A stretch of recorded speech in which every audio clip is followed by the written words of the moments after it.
The Supreme Court has just made a move that could shake the foundations of every anti-gun law in America.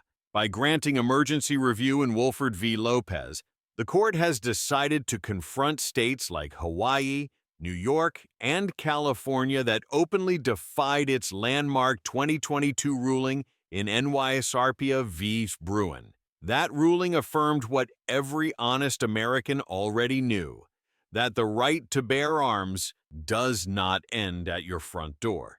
Yet, these states pushed new bans disguised as safety measures, stripping lawful citizens of their ability to defend themselves in public. Now, the nation's highest court is stepping in again, and this time, the consequences could be enormous. This case may determine whether states can continue to undermine the Constitution through backdoor restrictions, or whether the Supreme Court will finally put an end to this cycle of defiance once and for all.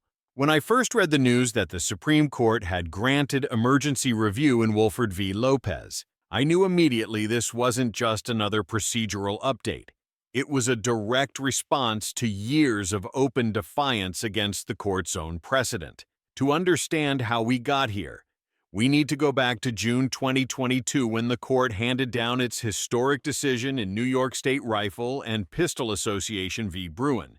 That 6-3 ruling reaffirmed that the Second Amendment protects the individual's right to carry a firearm in public for self-defense. It was a monumental victory for gun owners, and it was supposed to settle the question once and for all. But instead of compliance, what followed was calculated resistance. In states like New York, New Jersey, California, and Hawaii, lawmakers raced to pass new restrictions designed to sidestep the Bruen decision. They rebranded prohibited zones as sensitive places, banned carry on nearly all private property, and created legal traps that made it almost impossible for citizens to exercise the right the court had just reaffirmed. It was as if these states were daring the Supreme Court to stop them.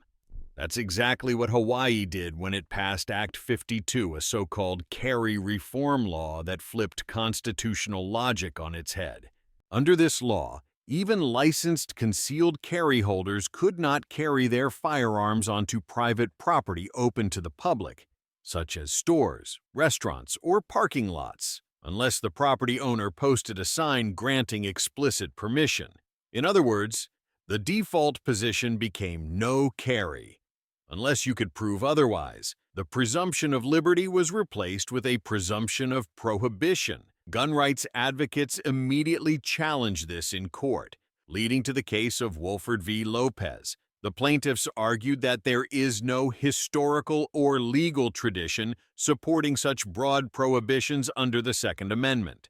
They pointed to the very standard laid out in Bruen, which requires that any modern firearm regulation be consistent with the nation's historical understanding of the right to bear arms. Yet, despite that clear standard, the Ninth Circuit Court of Appeals upheld Hawaii's restriction, ruling that the state's law was permissible because it allowed property owners to opt in by posting a sign. That reasoning defied both history and common sense. The Supreme Court's decision to intervene in Wolford v. Lopez is not just about Hawaii, it's about accountability. It's about whether states can continue to write laws that openly contradict Supreme Court precedent, hoping to exhaust gun owners through endless litigation. This case, in many ways, is the court's answer to that defiance, a reminder that constitutional rights are not suggestions, and that the rule of law still means something in the United States. Wolford vs. Lopez stands apart from other gun rights cases because of its urgency and what it reveals about state defiance. The Supreme Court's decision to take this case on an emergency basis before lower courts completed review is extraordinary. It shows that the justices see this not as routine litigation, but as a constitutional emergency. The Ninth Circuit's justification for Hawaii's ban is what drew attention. Judges there claimed the state's law wasn't really a ban, since property owners could allow carry if they posted a sign. That's like saying you still have free speech. If someone else grants you permission to speak, This twisted reasoning redefines a right as a privilege. Whether the Ninth Circuit erred in holding that Hawaii may presumptively prohibit the carry of handguns by licensed concealed carry permit holders on private property open to the public, unless the property owner gives express permission. If Hawaii's presumption of prohibition stands, states could effectively ban carry everywhere by default. That's why the court's response here could decide whether the Second Amendment remains a living guarantee or becomes an empty phrase. Another major difference is who's standing with gun owners this time. The Trump-era DOJ and former Attorney General Pam Bondi filed briefs supporting the plaintiffs, declaring Hawaii's law flatly inconsistent with Bruen and the long history underlying it. It's rare to see federal support so aligned with constitutional carry advocates, and it underscores the national importance of this case. Ultimately, Wolford v. Lopez isn't just about one law. It's about the judiciary enforcing its authority. A ruling for the plaintiffs would establish that states cannot manipulate constitutional standards through semantics. The Second Amendment either applies equally across the country or it doesn't. When I think about Wolford v. Lopez, I don't just see a case about Hawaii. I see a case about every law-abiding gun owner in America. What's really at stake here is whether states can continue to invent clever workarounds to limit a constitutional right that was never meant to be negotiated.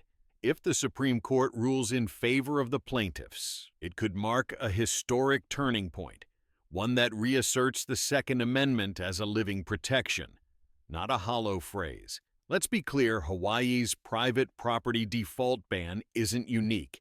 It's part of a coordinated effort by multiple states to circumvent Bruen. After the 2022 ruling, anti-gun legislatures scrambled to pass what they called compliance laws that, in reality, were acts of defiance. They declared entire public spaces off-limits, labeled churches, parks, and restaurants as sensitive places, and forced gun owners to navigate a legal maze just to stay out of prison. This isn't public safety.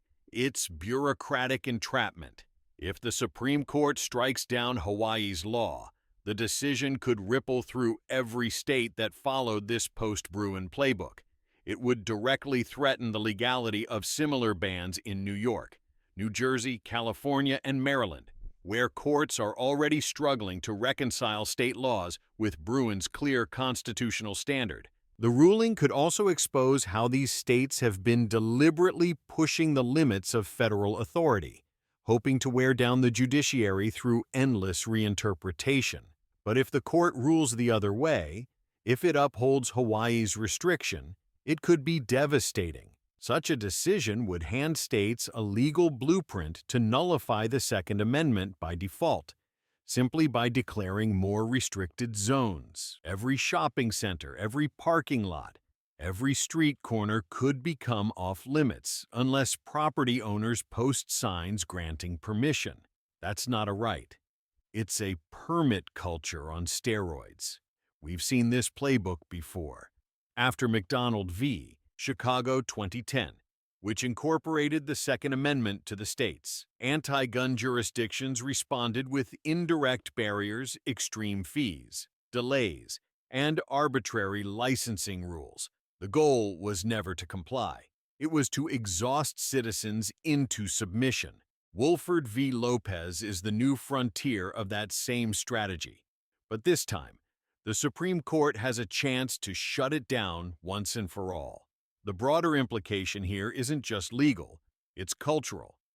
This case tests whether America still recognizes individual liberty as a cornerstone of governance, or whether rights exist only at the pleasure of the state.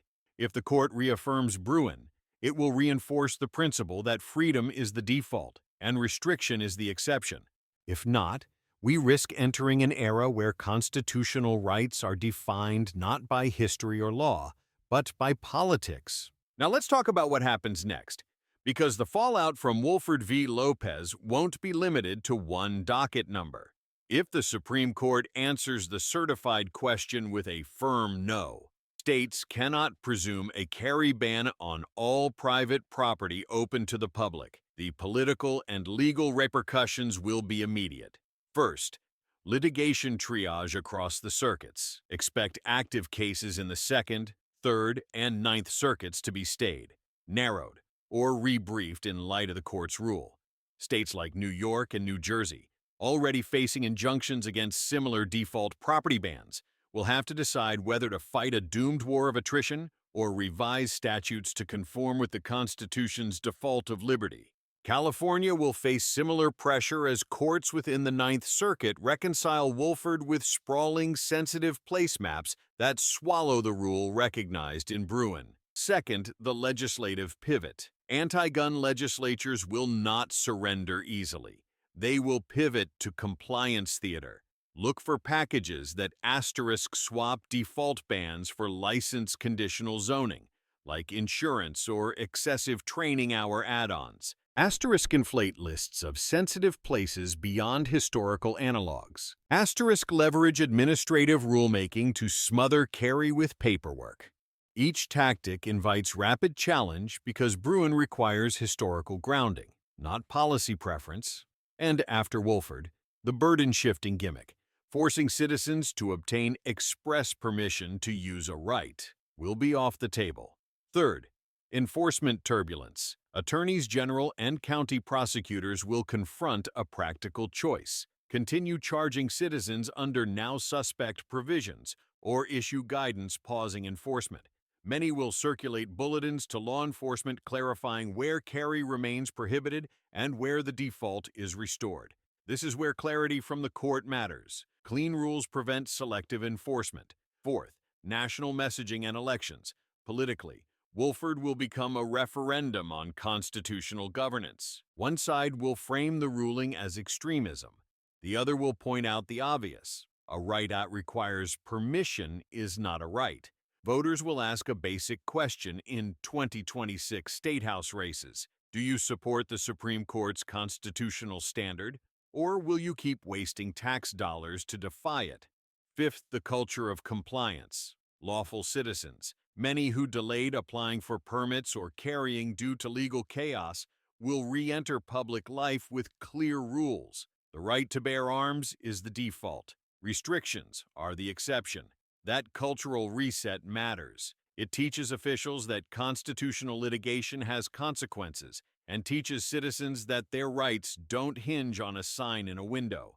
If, however, the court blesses Hawaii's presumption, states will read it as a green light to nullify carry by redefining every place as restricted unless posted otherwise. That outcome would demand immediate congressional oversight, intensified litigation, and, most importantly, civic resolve.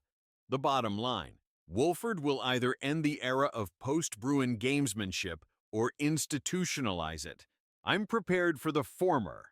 As I close this analysis, one truth stands above all: Wolford v. Lopez is more than a case. It's a constitutional crossroads. For years, anti-gun states have tested how far they can stretch defiance before the Supreme Court responds. Now, that test has arrived. If the court rules decisively for the plaintiffs, it will reaffirm that the Second Amendment is not a regional privilege, but a national guarantee. It will also send a clear message to every state legislature that the rule of law is not optional. But if the ruling goes the other way, it will invite a wave of government manipulation, where rights become permissions and freedom becomes a footnote. That's why this case matters to every lawful citizen who values liberty over control. No matter how the court rules, one thing is certain: the fight for the Second Amendment will not end here. It will define the next chapter of American freedom.